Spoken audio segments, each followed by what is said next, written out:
के इंडिया के साथ ताल्लुकात दोबारा से बेहतर होने जा रहे हैं। वो वालेकुम सलाम सर कैसे हैं आप? अल्हम्दुलिल्लाह। आपका नाम? जी मेरा नाम शाहिद। शाहिद क्या करते हो आप? मैं जॉब करता हूँ। माशाल्लाह। अच्छा शाहिद, जैसे कि पता कि ईरान के इंडिया के साथ ताल्लुकात दोबारा से बेहतर होने जा रहे हैं। वो इस पे बेहतर होने जा रहे हैं कि ईरान ने इंडिया को ये बोला कि आप हमारे से 30% जो है ना, हम हमारे साथ 30% ऑफ पे हम आपको ऑयल और गैस देंगे, आप उसकी ट्रेडिंग करें। ठीक है, आप क्या बताएंगे इसके बारे में कि पहले ऑलरेडी रशिया के साथ इंडिया जो है ना वो ऑलरेडी वो आपको पता है ट्रेडिंग कर रहा है और डिस्काउंट पे कर रहा है। ठीक है, और अपनी जो करोड़ों रुपया जो है ना वो सेव करता जा रहा है। अब वो क्या इंडिया ईरान के साथ ट्रेडिंग करेगा? और दूसरा आपको पता है जिस तरह वो इस्लामिक मुल्क है ईरान, वो क्यों इंडिया को प्रेफर किया, पाकिस्तान को क्यों नहीं किया? और तीसरा ये सवाल आपसे पूछना है, और जितने भी ये जो हमारे मुस्लिम ममालिक हैं क्यों सब इंडिया के साथ अपने रिलेशनशिप अच्छे करना चाह रहे हैं और उनके साथ ही ट्रेडिंग करना, क्यों नहीं इंडिया के साथ करना चाह रहे? अच्छा सर, फ़र्स्ट ऑफ़ ऑल मैं आपको ये बता देता हूँ कि जो हमारी अभी पाकिस्तान की जो सूरत हाल है, करंट सिचुएशन को देखते हुए हमारे साथ कोई भी तजारत करने को इसलिए तैयार नहीं है क्योंकि बेसिकली हमारे अंदर हमारे लोगों में कोई पोटेंशियल तो पोटेंशियल है, लेकिन वो यहाँ पे आके इन्वेस्ट किस पे करना चाहें जब आपको पता है कि आपकी खारजा पॉलिसी अच्छी नहीं है। बाहर की इन्वेस्टर की बात करें, वो क्यों इंडिया में इन्वेस्ट करने को तैयार है? क्योंकि इंडिया ने इन्वेस्ट करने के हवाले से उनको बहुत ज़्यादा रिलीफ दिया है। ठीक है, आप अगर बात करें इंडिया ने किस तरह से इंडिया ने अपनी इकोनॉमी को किस तरह से इम्प्रूव किया, किस तरह से उठाया, उसके पीछे ज़ाहिर बात है उन लोगों ने एक स्ट्रगल की है और रियली की है। आप हत्ता के सबसे पहले जैसे कि अभी लास्ट इमरान खान ने अपनी जो कि स्पीचेस में टच भी दिया था, नरेंद्र मोदी की मिसाल दी थी एक अचीवमेंट के हवाले से, क्योंकि एक अच्छा खुशाइंद बात है ना। आप देखें एक बंदा अच्छा काम करता है तो उसको हमेशा आप क्या करते हैं, अप्रिशिएट करते हैं। तो ये इमरान खान ने उनके लिए एक पैगाम भी था कि देखे जी नरेंद्र मोदी नई से नई अचीवमेंट कर रहा है, वहाँ पे इन्वेस्टमेंट ला रहा है और हद तक को दौर वो लगा रहा है, और चाइना से उठा के वो चाइना जैसा मुल्क जो तरक्की याफ्ता मुल्क है, जो अनकरीब जो है सुपर पावर बनने जा रहा था, और ये हिसाब लगाएं कि वहाँ से इन्वेस्टमेंट इंडिया में मूव हो रही है। और इन फ्यूचर अगर आप देखें तो इंडिया तेज़ी से तरक्की कर रहा है। अच्छा, आपकी थोड़ी बात काटता हूँ माज़रत, मुझे बताएं कि आने वाले वक्तों में आप इंडिया को पावरफुल कंट्री देख रहे हैं? बिल्कुल देख रहा हूँ। आप ये देखें, माशी लिहाज से देख रहा हूँ, क्योंकि माशी लिहाज से अगर आपने तरक्की करनी है ना तो वाकई आप देखो जी आज के दौर में वार नहीं चलती, वार एक ही दफ़ा होती है अगर जब किसी के दरमियान बहुत ज़्यादा हालात जो है वो कशीदा हो जाए, उस सूरत में वो आप मान सकते हैं। लेकिन अगर आपने कामयाब होना है, अगर किसी दौड़ में निकलना है, तो आप भाई अपने फाइनेंशियली तौर पे जो है आप अपने आप को स्ट्रॉन्ग करें। अब हम फाइनेंशियली तौर पे इतने कमज़ोर हैं, हमारे मुल्क के साथ कोई तजारत करने को तैयार नहीं है। रिसेंटली आप देखें कि ज़रदारी के दौर में हमें ईरान ने एक पाइपलाइन हमारी सरहद तक, बल्कि काफ़ी हद तक हमारी कंप्लीट की थी। उन्होंने हमारी सरहद से भी अंदर तक कहा कि जी हम आपको जो है पाइपलाइन बिछाते हैं, बल्कि बिछा भी दी गई थी, लेकिन उस पर काम नहीं हुआ। सही, ठीक है, ठीक। देखे जी तेल की ज़रूरत हमें थी, हमने पाइपलाइन बिछानी थी, लेकिन उसने हमारे एरिया को भी जो है वो तकरीबन काफ़ी हद तक 75% कवर किया था। अच्छा, थोड़ी आपकी वहीं बात रह गई। अब मैं आपसे तीसरा ये सवाल पूछ रहा हूँ कि आपको पता है कि लास्ट टाइम जब रशिया के साथ इंडिया एक ट्रेडिंग करने लगा था, अमेरिका ने इंडिया को रोका था इस बात पे कि आपने रशिया के साथ कोई ट्रेडिंग नहीं करनी।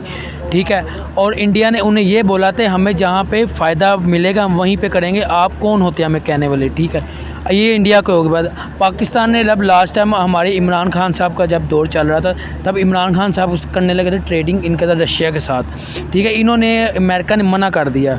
ठीक है, आपको पता है अमेरिका ने मना किया तो फिर ये नहीं हो सका ऐसा काम।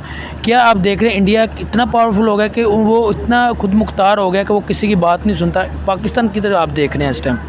सर मैं बात ये करता हूँ कि जी अगर इंडिया की बात की जाए ना, वो देखें अभी रिसेंटली आपने देखा होगा अमेरिका ने ख़ुद उससे हेल्प मांगी थी।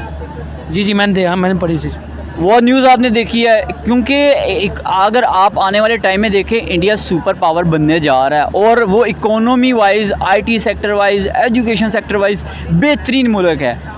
क्यों? अगर हम वैसे हम किसी ये नहीं कह रहे हम इंडिया की तो कोई तारीफ़ कर रहे हैं, जहाँ वो तारीफ़ के काबिल है, तारीफ़ करनी बनती है। क्यों?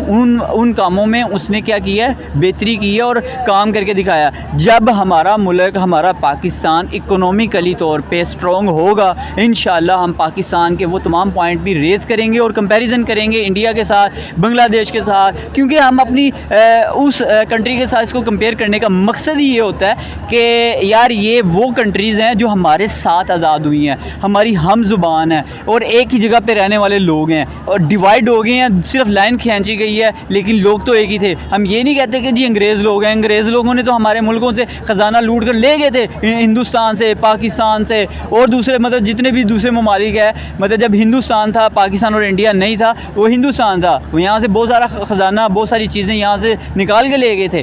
तो हम पाकिस्तान और हिंदुस्तान की, इंडिया की बात करने का मकसद ये है कि यार अगर इंडिया और पाकिस्तान इकट्ठे आज़ाद हुए हैं, एक दिन का फ़र्क है, तो इंडिया हमसे कैसे आगे बढ़ गया? अगर आगे बढ़ गया, उसकी पॉलिसीज़ थी, इतनी स्ट्रॉन्ग पॉलिसीज़ थी कि हम फॉलो नहीं कर सके, हम अपनी खारजा पॉलिसी हम नहीं कुछ सीख सके। यार अगर फ़र्ज़ करें आप मतलब मैं नकम्मा आदमी हूँ और आप लाइक हों, मुझे आपसे जेलसी फ़ील होगी, तो मैं ज़रूर उस पर मेहनत करूँगा। मैं सिर्फ उस जेलसी फ़ील करने वाला जो मुझे तीसरा बंदा आगे कहेगा ना, यार आप इस चीज़ में पीछे हो, आप इस पर मेहनत करो, वो फ़लाँ बंदा इसमें तेज़ है। हम इस वक्त पाकिस्तान को सिर्फ इन चीज़ों में रेज़ कर रहे होते हैं, इन मसाइल को रेज़ करने का मकसद ही ये होता है कि हमारे मुल्क की इम्प्रूवमेंट की तरफ हम जा सके, हम अपने मुल्क को बेहतरी की तरफ लेके जा सके। हम किसी मुल्क को या अपने मुल्क के अवाम को कोई क्रिटिसाइज़ नहीं कर रहे होते। हमारी कोशिश है कि हमारे जो सियासतदान सोए हुए हैं, कम से कम उनके अंदर एक थोड़ी सी जान आ जाए, कोई अक्ल आ जाए यार, कि उनको कुछ शर्म आ जाए कि यार अभी भी वो लोग यही सोचते हैं, अगर सियासतदानों को अपने मुल्क से प्यार होगा तो अपने मुल्क का पैसा मुल्क में रखेंगे, कभी मुल्क से बाहर नहीं जाएगा। हमेशा सच्चा और पक्का और ईमानदार आदमी वही नज़र आएगा। आप नरेंद्र मोदी की मिसालें हमारा जो कि साबका ex prime minister Imran Khan क्यों देता है? इसीलिए देता है कि उसकी जितनी की प्रॉपर्टी है, उसकी इन्वेस्टमेंट है, वो टोटल की टोटल हिंदुस्तान में है। और अगर आप बात करें पाकिस्तान की, तो आप पाकिस्तान के करंट शहबाज शरीफ की, नवाज शरीफ की, जरदारी की, इन तमाम जो इससे रिलेटेड सियासतदान हैं, वो तमाम के तमाम की जायदादें बाहर पड़ी हैं। क्या वजह है उनकी जायदादें बाहर पड़ी हैं? क्यों? वो हमारे मुल्क के साथ मुखलिस ही नहीं है। वो आज या कल नहीं तो परसों वो यहाँ से तितर बितर हो जाएंगे, गायब हो जाएंगे। मैं मोदी साहब की भी थोड़ी बात बता रहा हूँ। चले, अब आपने बात की है, जिस तरह हमारे इमरान खान साहब हैं, बहुत अच्छे हैं, मैं लीडर, हमारे अच्छे लीडर हैं। और मैं मोदी साहब की थोड़ी बात बता देता हूँ। मोदी साहब का एक वहाँ पे अपना मोदी साहब का एक ही घर है और वहाँ पे उनकी फैमिली रहती है, उन्होंने वो ही रखा हुआ है, वो उन्होंने चेंज नहीं किया। और दूसरा उनका खाने पीने का मैं बता देता हूँ, उनका खाने बाजरे की रोटी, ये रोटी, मतलब वो खर्चे जो करते हैं वो खुद पे करते हैं। सर मैं बिल्कुल, आपने जो कहा, मैं बिल्कुल तमाम की तमाम न्यूज़ से अपडेट रहता हूँ। मुझे भी आइडिया है कि ये जो इनका खाना पीना है और जो उनका चाल चलन है, उठना बैठना है, वो बिल्कुल उनकी अपनी आवाम की तरह है। हमेशा पहचान तभी होती है। आप कभी अक़वाम मुत्तहिदा में कभी आप देखें, नरेंद्र मोदी जाए तो अपने लिबास में जाता है। कभी आपने शहबाज शरीफ को और नवाज शरीफ को कभी देखा हो, और स्पेशली कभी इनको देखा हो विदाउट पर्चीज़ के गए हों जी, इन्होंने कभी वो हाथ में इतने वो इन्होंने पर्चियाँ पकड़ी होती हैं, उसके बगैर कभी वहाँ गए हों, देखा हो कि यार ये स्पीच करते हो? कभी भी नहीं देखा होगा। और क्योंकि कॉन्फिडेंस ही नहीं होता। दूसरी बात, उनको बात करने का लहजे का नहीं पता कि हमारा बात करने का लहजा, कॉन्फिडेंस क्या होता है। आप अक़वाम मुत्तहिदा में गए हैं, अपनी इज़्ज़त होती है यार। आप गए हो ना, आप 10 बंदों में बैठे हो, आप अपनी हरकतों को कंट्रोल करोगे। आप देखोगे यार मेरी इंसल्ट तो नहीं हो रही, इन 10 बंदों में बैठा कोई बंदा मेरी इंसल्ट तो नहीं कर रहा, कहीं मेरा उठना बैठने में, कोई चाल में, ढाल में मेरी फ़र्क तो नहीं है। क्यों? क्योंकि अगर उन चाल्स के बराबर ही आपकी चाल होनी चाहिए, ना उससे ज़्यादा ना उससे कम। मकसद बताने का कि एक कॉन्फिडेंस होता है, ये कॉन्फिडेंस नहीं। अच्छा, आपको पता है जिस तरह इमरान खान साहब जहाँ पर गए हैं शलवार कमीज़ ही पहन के गए हैं, एक उन्होंने जूती रखी होती तो एक शलवार कमीज़ पहने। चलें, आपने बताया उनकी अच्छी बात है, इमरान खान साहब, हम तो चाहते हैं दोबारा वही वापस आएँ। अच्छा, हमारे कोई पाकिस्तान अवाम और इस टाइम आपको देख रही है, पाकिस्तान अवाम और आपको इंडियन जो अवाम वो आपको देखे, उनको आप कोई मैसेज देना चाहें? जी, पाकिस्तानियों को सबसे पहला पैगाम ये है कि आप भी यूनाइटेड हों। सबसे पहले आप अपने मुल्क के लिए बेहतर काम करने के लिए एक सियासतदान जो आपको बेहतर लगता है, जो आपके मुल्क को मजबूत कर सकता है अंदरूनी बैरूनी हर लिहाज से, जो किसी की बाहर की बैरूनी मुदाखलत ना आ सके, कोई बैरूनी साजिशें ना आ सके, उस तरह का लीडर आप एक दफ़ा चूज़ करें, मुंतखब करें, जिससे आप पहले अपने आप को मनवाएं। क्योंकि मनवाने के लिए सबसे पहले आपका सियासतदान होना चाहिए, क्योंकि उसी ने वो तमाम खारजा पॉलिसी दूसरे ममालिक के साथ रखना होती हैं, उनके साथ करना होती हैं। दूसरा पैगाम है, अब दूसरा इंडिया के लिए पैगाम है कि जिस तरह से ये नई से नई अचीवमेंट कर रहे हैं, हमें बड़ी खुशी होती है, बताइए। बड़ी खुशी होती है। आप अगर इंडिया के हवाले से मैं बात कर रहा हूँ कि इंडिया जो नई से नई अचीवमेंट करते हैं और नई से नई अपनी आवाम के लिए आसाइशें या दूसरे ममालिक के साथ रबते रखते हैं, तजारत करते हैं, जैसे कि गैस के हवाले से अभी ईरान से रब्ता हुआ है या इससे पहले रशिया के साथ कॉन्टेक्ट हुआ है, तो ये हमें बहुत खुशी होती है। क्यों? क्योंकि वो बढ़ रहा है, वो हमारा, क्योंकि हम एक ही जगह पे थे, वो हमारा बड़ा भाई है, हम उसके छोटे भाई हैं, हमें कम से कम उस बड़े भाई से ही देख के कुछ सीखते हुए आगे बढ़ना चाहिए, ना कि एक ही जगह पे रह के स्टक नहीं होना चाहिए या रिवर्स नहीं होना चाहिए। हम लोग बहुत पीछे हैं, कुछ ख्याल करें। हमारी आवाम का, हमारे सियासतदानों के लिए पैगाम है कि वो कुछ ना कुछ बेहतर करें, छोड़ दें अपनी लड़ाइयाँ, छोड़ दें। कहाँ लेके जाना पैसा, इतना पैसा इकट्ठा कर लिया है, अब कहीं नहीं काम आएगा, कहीं नहीं लेके जा सकते ये पैसा। चलिए ठीक है जी, बहुत शुक्रिया। Thank you.